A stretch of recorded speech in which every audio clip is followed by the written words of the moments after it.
Donc, pour l'exercice 4, il y a une première question. Il faut modifier la classe ville pour rendre la visibilité des attributs la plus restrictive possible. Donc, moi, j'ai essayé de tout mettre en private, parce que c'est le plus restrictif. Et quand j'ai fait ça, pour les criminalités par case, IntelliJ me dit qu'il y a un problème. Si je le mets en private, et je regarde ici, et on voit que dans l'exercice 5, on accède directement à cet attribut criminalité par case. Du coup, on ne peut pas mettre ça en private. J'enlève le private. Normalement, avec ce qu'on a vu cette année avec les accesseurs, les getters et les setters, je pense que l'approche correcte, ça aurait été ici, dans l'exercice 5, de ne pas utiliser directement l'attribut, mais un setter, set criminalité par case. Vous voyez, mais là, on nous dit dans l'énoncé qu'il ne faut rien modifier ici. Juste pour vous montrer comment ça ferait, on va de set criminalité par case, et on passe criminalité par case en paramètres.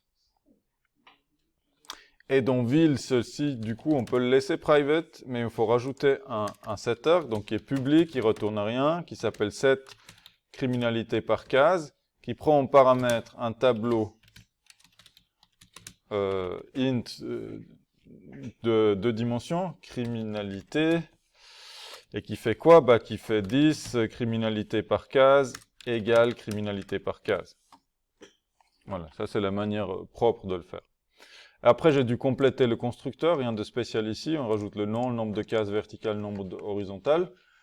Pour l'instant, alors je sais pas si ça vient plutôt dans le 5, mais j'ai déjà, voilà, ici, après dans le 5, on aura des choses à faire. Mais j'ai quand même pour l'instant complété pour qu'il y ait le nombre et le nombre de cases. Il y a des choses éventuellement à faire dans le 5, on verra ça.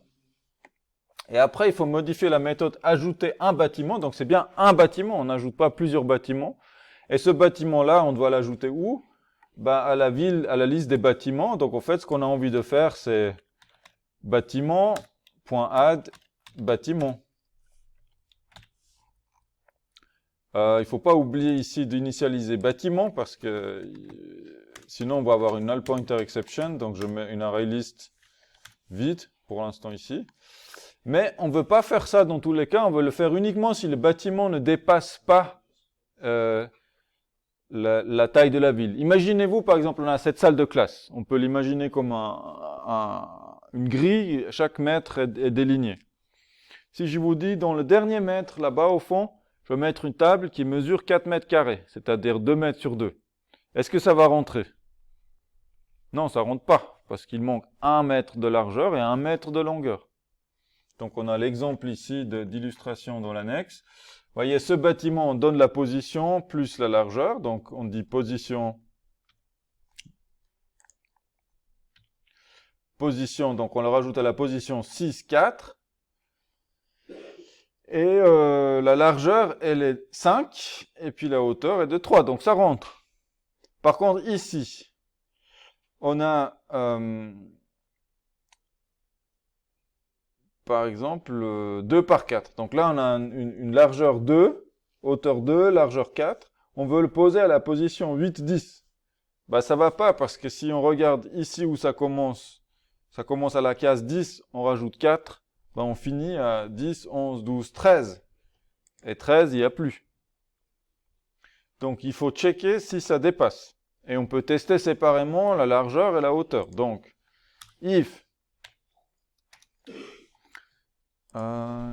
Pourquoi j'ai un... Voilà. Moi, je mettrais if bâtiment rentre. Quelque chose comme ça. Alors, je l'ajoute.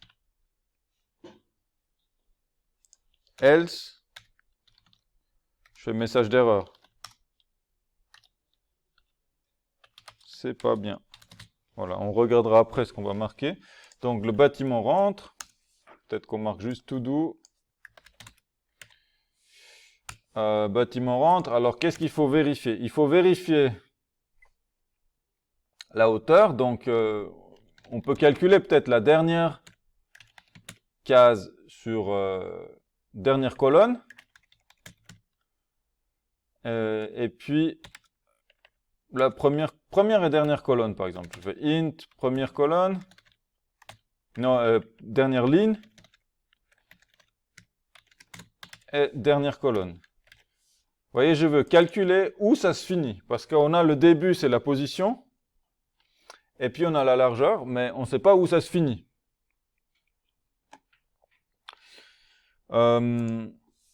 Donc, la dernière colonne, c'est quoi? Bah, c'est le bâtiment, c'est la position. Il n'y a pas une position là-dedans? Position de colonne. Alors, est-ce qu'il y a get? Ok, donc il nous manque, il faut rajouter les accessoires pour la position, largeur et hauteur. Éventuellement.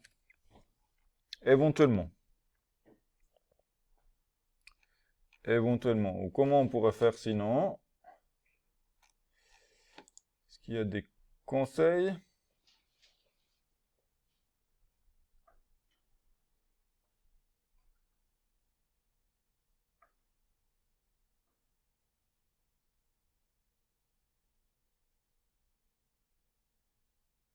Ok. Donc, moi, je me dis, finalement, c'est le bâtiment qui pourrait calculer sa dernière colonne et la dernière ligne, parce qu'il a toutes les infos. Il a la largeur, la position. Donc, je vais rajouter ici une méthode publique dernière colonne, qui retourne quoi? Bah, qui retourne la première plus la largeur. Donc, si je fais le check ici, si la colonne c'est 10 et je rajoute 4, ben ma dernière colonne, ça va être 13.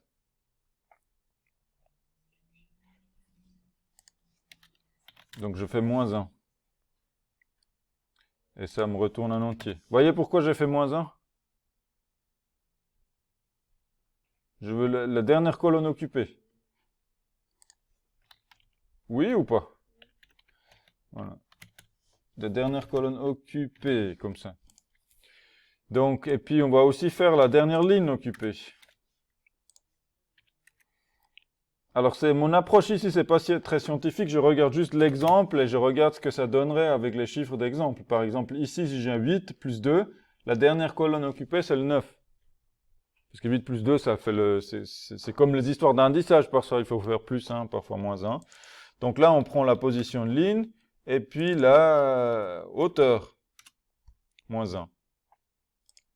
Et donc, dans ma ville, je peux demander à mon bâtiment, donc je peux dire, pour que ça rentre, il faut que quoi? Il faut que le bâtiment, sa dernière colonne occupée, soit inférieure ou égale au nombre de cases horizontales. Donc s'il y a 12, 1, 2, 3, il va mettre 12 ici, donc ça doit être inférieur ou égal à nombre de cases horizontales. Plus, je mets un end logique, plus quoi? Plus le bâtiment, la dernière ligne occupée doit être plus petit ou égal au nombre de cases verticales. Et puis je retourne ça. Donc on a 3 cases de large en position 8, de 10 de large, voilà. C'était la carte, ok. Est-ce que vous voyez ce que j'ai écrit ici? Ces deux choses-là? Donc j'ai délégué au bâtiment le calcul de la dernière colonne occupée et la dernière ligne occupée, et dans la ville, je me regarde juste si ça rentre par rapport à mes nombres de cases et mon nombre de cases verticales. Et puis on va le tester, là, l'exercice 4. Donc j'ai tout doux. Alors il faut encore faire afficher bâtiment. Donc afficher bâtiment, il affiche tous les bâtiments. Donc c'est une iter sur les bâtiments. Bâtiment. Test. Voilà, on a bâtiment numéro 1, numéro 2, ça c'est bien. Et puis par contre, on veut qu'il y ait un message d'erreur. on veut afficher le bâtiment aussi. Et en plus, on veut dire école Les Rosiers. Donc là, il y a une petite astuce. Il dit pour le message d'erreur, il me semble qu'un transtypage est nécessaire. Pourquoi? Parce que je pense que le bâtiment, il n'a pas de nom. C'est les écoles qui ont le nom. N'est-ce pas? Les écoles publiques, ils ont un nom. Donc on veut accéder au nom. On suppose que c'est que des écoles apparemment. Je trouve que c'est un peu un raccourci qu'on a fait dans l'énoncé, mais soit. On veut récupérer que le nom des écoles. Donc pour faire le transtypage, ben on fait quoi? Printf, le format string c'est ça.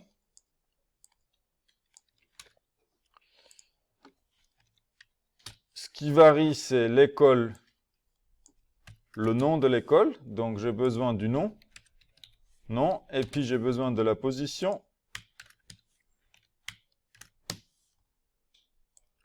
Voilà. Donc, on a besoin de bâtiment. Alors là, on aura quand même besoin de faire les getters du bâtiment. Et du nom. Alors, donc, vous voyez ce que j'ai fait? J'ai pas mis les accolades sur le if et le else.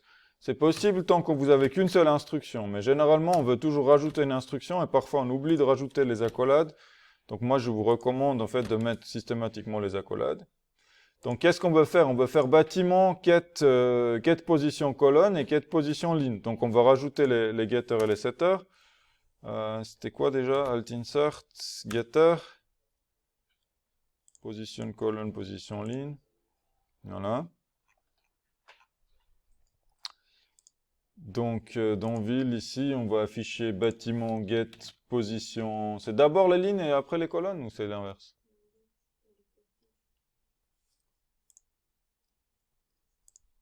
Ah oui? Alors, get position colonne. Get position ligne. On va tester, de toute façon, on verra bien. Et puis le nom, c'est pas le nom de la ville, c'est le nom de l'école qu'on veut. Donc, on va faire bâtiment get nom. Alors, il faudrait ajouter ici un getter aussi pour le nom. Get nombre élève, get nombre classe. Insert, get, non pas le setter.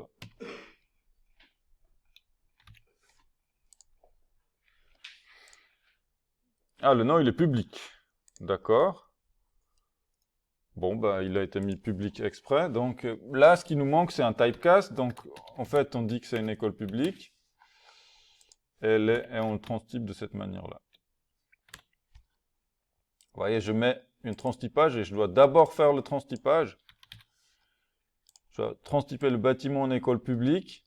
Et je dois mettre les parenthèses, parce que si je ne mets pas les parenthèses, il va essayer de transtyper bâtiment.nom. Mais c'est un string, il ne peut pas le transtyper en école publique. Donc je lui dis, transtype-moi uniquement bâtiment, arrête-toi ici de transtyper. Donc il transtype d'abord bâtiment en école publique, et après il accède au nom. Et maintenant on teste. L'école des Rosiers à la position 3,9, effectivement, c'est comme ça. Bâtiment. Alors après, par contre, pourquoi il y a bâtiment? J'ai oublié quelque chose dans mon message d'erreur, c'est le retour à la ligne.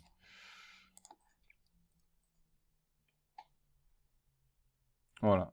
Donc on a ici l'école des Rosiers. Puis il faudrait encore dire dans affichage cette phrase-là. Voici la liste des bâtiments de Hésikopolis dans ville. On fait aussi printf. Voici la liste des bâtiments. Ça, c'est le nom de la ville. Un retour à la ligne. Et puis, on ajoute le nom de la ville.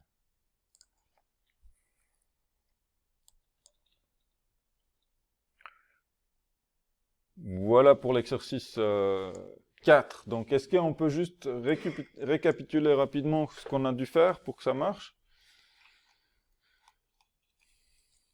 Qu'est-ce qu'on a dû faire?